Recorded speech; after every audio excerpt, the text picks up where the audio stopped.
Today, I want to talk about the most dangerous rider on the road. And no, it's not the guy doing wheelies on a superbike. It's not the cruiser rider who has no helmet. And it's not even the distracted driver who's texting while driving. Yeah, they're all dangerous in their own ways, but that's not the most dangerous. So the most dangerous rider is the one who's been riding for about 6 odd months, has probably had 0 incidents, and is absolutely convinced that they have mastered motorcycling.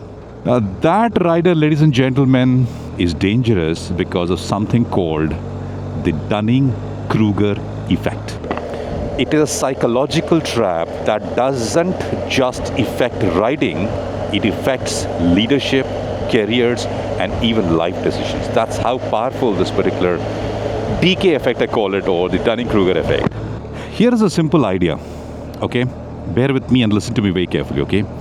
So, you may have also observed this, but people with low skills in an area often overestimate their ability because they don't know enough to realize what they don't know. Can you see the beauty out there? Now, if I would explain this to you, think of a big circle, okay? You know, like riding a motorcycle, how to change gears, etc. It may be sounding a bit confusing, but I'm going to kind of unwrap and give this a little more color. Now imagine this big circle. A small slice is what you know, okay? How to start the bike, how to move on, etc. There is another slice which is you don't know. So for example, if somebody asked me about rocket science, I would say, hang on, I don't know about it. Or somebody asked me about quantum physics. Well, I don't know about quantum physics, so I know I don't know. Then comes the dangerous one. What you think you know. And that's your blind spot. And finally, the biggest piece of the circle is what you don't even know exists, right? So in this circle, knowledge or knowing, you can see how much you don't actually know. So today we'll ride through the stages of competence, talk about the real danger zones are, and also try and unwrap and see why confidence without competence can be deadly, not just on the road, in leadership, in organizations. So let's get up and ride into this one. What better way to start with a story? And this is a personal story. So let me tell you about the most dangerous period of my riding life. I started a long time back, but just to go back in time, it was about 4 months after I got my license. And I got a big CC bike, and I'd been riding that bike almost daily. And I did close to about 1,500 odd kilometers. And I rode sometimes in light rain, city traffic. I did a few highway runs, few breakfast rides, and I thought I was already pretty good. So one day, on a ride, I stopped at the petrol pump to fill some gas, and I kind of met an old rider out there, probably in his late 50s. He had 2 decades of experience already under his belt, and he started chatting. And you know what? He gave me advice on how to use engine braking and how to progressively brake using both the front and the rear brakes, okay? Because my bike did not have the ABS, and he explained me that not having ABS, this is what you got to do. You know what I did? I nodded politely like this and completely ignored him from inside. My brain basically went, bro, I've been riding for months. No crashes. I know what I'm doing. So can you see, that's a cocky confidence. I wouldn't say confidence, overconfidence, combined with limited experience, almost got me killed one day. And I'll tell you about it. 2 weeks later, I was riding on a single lane highway, and a cyclist suddenly cuts across my lane, and I panicked, obviously, right? And in that reflex moment, I just grabbed the front brake really, really hard. And obviously my rear wheel lifted. I kind of nearly flipped over. Somehow, I managed to stay upright, and I avoided these cyclists probably by inches. I was lucky. Not just lucky, guys. I was incredibly lucky. That moment, trust me, anybody who's gone through understands, your hands are shaking, your heart is pounding. And I realized something really scary. You know what? I've been confident only because I did not know enough to recognize what I did not know. Can you see my point? And that, my friends, is the Dunning-Kruger effect in action. So what exactly is Dunning-Kruger effect? Let me just give a little bit of a context, okay? Back in 1999, I'm told there were two psychologists called David Dunning and Justin Kruger. I by-hearted their names, so bear with my pronunciation. They discovered that people with low ability consistently overestimate their skills, while the true experts tend to underestimate theirs. Now, if you draw it as a graph, it looks something like this. There's a small peak, then a big dip, and then a slow climb. Okay? So I am going to walk you through this graph in detail so that you get a context. The first stage in this graph is called if you can see the bottom, is unconscious incompetence. Wow, mouthful. You just started, you know nothing, and you know nothing. Well, let's say, I'll give you an example of riding, right? So you know about it. So because you know nothing, you're very cautious, you're very careful. You actually are nervous in riding. And probably that's your first few weeks. Drawing a parallel leadership, your first manager role. When you start, you're curious, you ask questions, you stay humble. Trust me, this is a safe zone to be in. Now starts the next stage, which is called Mount Stupid. This is where things go wrong. You've learned the basics, you gained a little success, and boom, your confidence shoots through the roof. You've learned just enough to be dangerous. Seriously. So in riding, say in motorcycle riding, that is probably, I'm giving a ballpark number, is between 3 months to 12 months. You can ride decently, you haven't crashed so far, so you actually think you've cracked it. Now you start taking risks. You ignore advices, you dismiss safety. This is where, ladies and gentlemen, boys and girls, most of the accidents happen. You may question, what about leadership? It's the same thing. A manager gets one success and suddenly feels he knows it all. A startup founder probably nails one idea and they think they can actually predict the markets. See, confidence without competence is probably the most dangerous combination you can actually ever have. Stage 3. This is called the Valley of Despair. Very interesting name. Now, eventually, life humbles you. In riding, it's probably your first near miss in rain, your first track day, or that moment you realize, wow, I've been running on luck. In leadership, it's got the same features, it's got the same components. In leadership, it's a big failure, a crisis, or could be a team conflict that exposes your gaps and competencies. This is painful, but necessary. Trust me, it's necessary because it's where the real learning begins. Going to stage 4, it's called the slope of enlightenment. Now, you build actual competence. You learn deliberately, obviously, right? And you practice consciously. You start taking feedback seriously. And slowly, your confidence starts growing.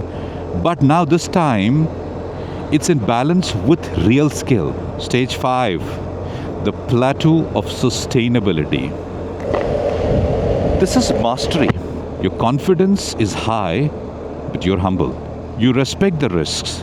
You know what you don't know. The best riders I know are calm and cautious, and the best leaders are always curious and humble. Mark my words, ladies and gentlemen. If you're in a corporate world, the best leaders are always lifelong learners and are humble. $1 million question. How do you know if you are on Mount Stupid? Now, that's a tricky part, okay? You can't always tell, but there are warning signs which will probably give you an indication that you're on Mount Stupid. First, overconfident, I stopped learning.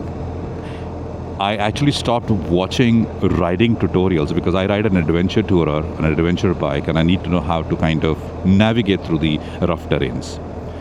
I stopped asking older riders in my group for tips. If you've stopped seeking feedback, trust me, you probably are on Mount Stupid already. The second sign, you actually dismiss others' advice too quickly. You don't give it a thought. You just feel you know it. If someone says, hey, try this differently, your first reaction to that would be, that won't work for me. That's a big red flag, guys and girls. I've seen this in corporate life too. Managers ignore senior mentors thinking they know the system. better, and they feel they've arrived. 3 months later, the disaster happens. The project fails. And that's when they realize how overconfident they were. 3. You're surprised when things go wrong. Experienced riders expect the unexpected, so they leave a margin for error. So no surprises for them. If you're shocked every time something goes wrong, that means you're still overconfident because you've not baked in the margin of error because you just think you know everything. 4th sign, you think rules don't apply to you, but guys, understand rules are made by people who've experienced things. You might think the riding gears are for newbies. I can handle the speed. I know my limits, blah, blah stuff. That's all ego talking, not skill. So say ego, please go. And finally, your confidence is growing faster than your experience. So if you've been doing something for 6 months and already feel like an expert, I think it's time for a humility check. So how do you get off Mount Stupid? Whether you're a rider, leader, or just someone trying to grow, here is what works. Step 1, put yourself in uncomfortable learning zones. I would recommend that if you're a rider, do advanced riding courses. Okay? Ride with people who are way better than you and far more experienced than you. And for leaders, my suggestion is take on stretch projects, find mentors, join rooms where you probably are not the smartest person, or at least you think you're not the smartest person. Step 2, create feedback loops. Now, feedback loops are very important. You can't ignore them. You know, I actually once mounted a GoPro on my friend's bike to record myself from behind. Watching that footage, oh my God, it was brutal. I didn't even notice the kind of mistakes I was making. Leaders need this too, a 360 feedback, honest mentors, or even your team calling it out during your one-to-one conversations or reviews, whatever it may be. Step 3, practice intellectual humility.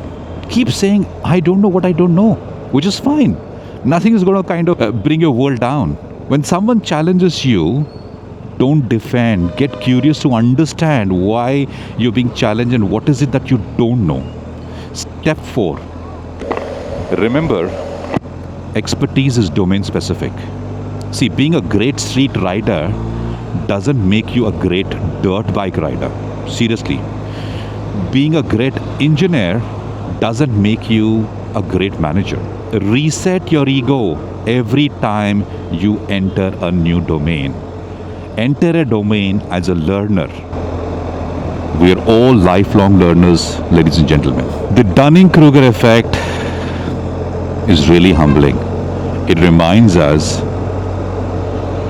the more confident we feel, the more careful we should actually become. You know, the riders I admire the most, are the ones probably who've done thousands of kilometers of riding. Yet, they're actually trying to learn every single day. The leaders I respect most are the ones who have decades of experience but still asking questions like beginners. So remember that old rider I met at the petrol station? It was coincidence. I found him, I think 6 months later on a breakfast ride, and I walked up to him this time and asked him to teach me a few skills of riding. And of course he did. 3 hours with him taught me more than my first year of riding. Trust me, that was how powerful it was. Because he showed me, he taught me, how to deal with the motorcycle. And he said something I'll never forget. He said, the day you think you've learned everything about riding a motorcycle, that is the day you should park the bike. What a powerful way to say you are always a lifelong learner. Now that line actually stuck with me, and even today, it plays in my mind. And the same applies in leadership. I think it is Bertrand Russell who once said, the whole problem with the world is that fools and fanatics are always so certain of themselves, and wise people are so full of doubts. So true, guys and girls. So here's my challenge to you. You can call it call for action or whatever it is. You've got to identify one area of your life where you might be on Mount Stupid. And there's nothing wrong in trying to discover that, okay? Because that's how learning happens. where your confidence might be ahead of your competence. And promise me, this week you will take one step to correct it. Take a course, ask for feedback, find a mentor, do whatever it is. You got to get up Mount Stupid. Because the most dangerous rider or leader is not the one who knows nothing, but it is the one who thinks they know everything. On that note, ride safe, lead well, and most importantly, stay humble and be grateful. As always, take good care of yourselves and if possible, someone else. And on that note, I'll see you next time again with a different topic. Have a good day.